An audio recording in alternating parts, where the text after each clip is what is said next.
Okay, welcome everyone to Wednesdays with Wynn. This is our fourth blog on our informative series where we dig deeper into some of those projects around the house, what to think about in each one of those before pulling the trigger. Again, we hope everyone is being safe out there, and a huge shout out to all the healthcare professionals and the frontline services folks. So thank you again for everything you do out there. Hope everyone's being safe. Okay, this week we're going to we're going to go over some questions we've found really interesting in the world of who comes first, the designer versus the general contractor. So I don't know if it's a battle, but it's always a huge question of who should I pick first?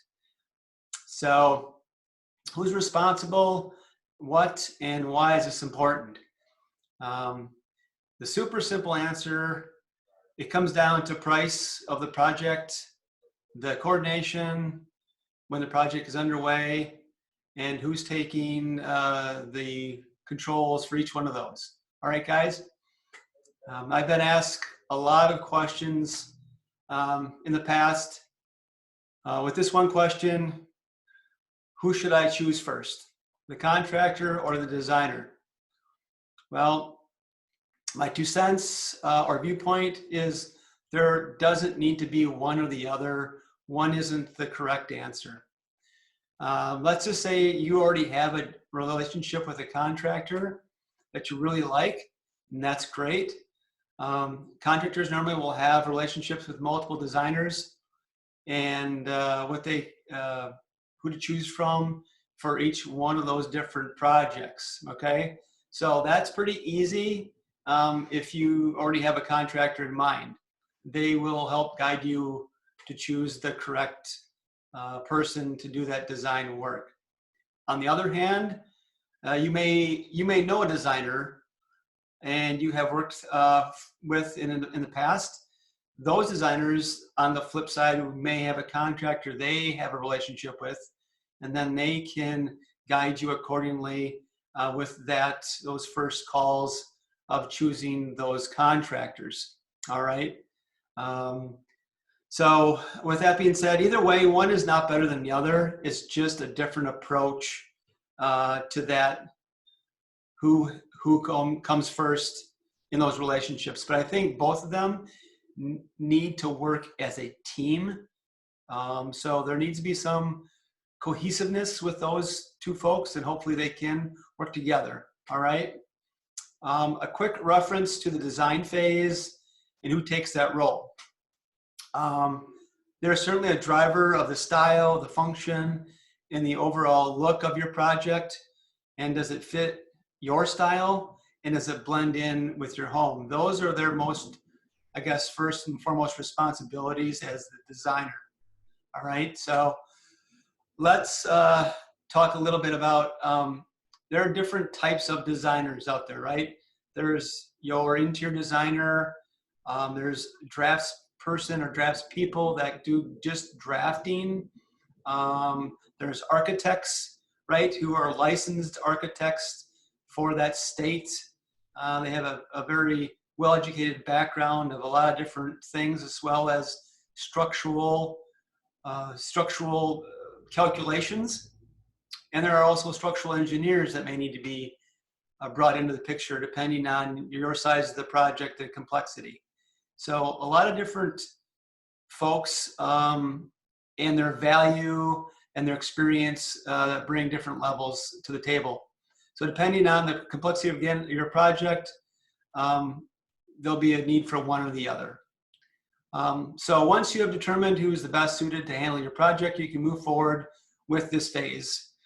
We just simply call it the design, planning, and specifications. All right. So, okay, the contractor. Who is this, and what are they responsible for?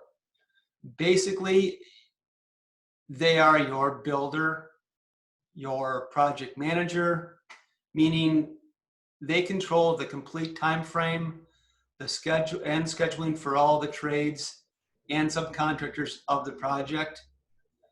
They're also your quality control agent throughout the entire project, making sure the overall quality is being upheld.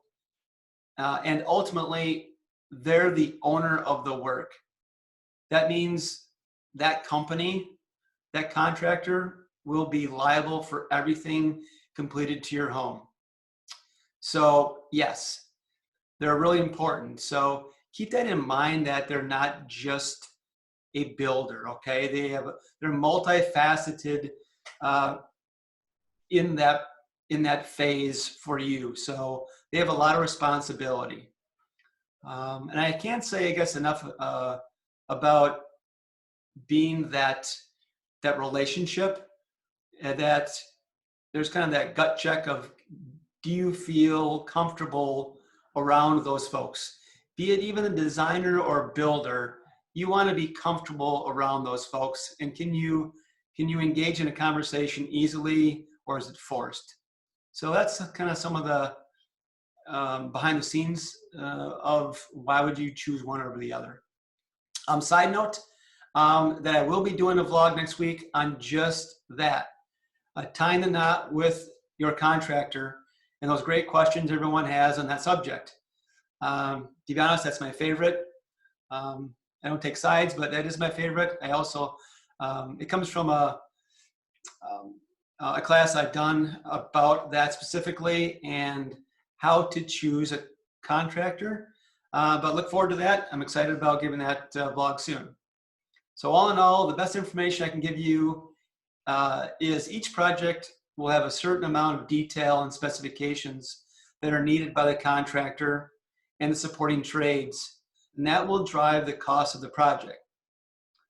There are so many different levels of specifications and scope for each type of project.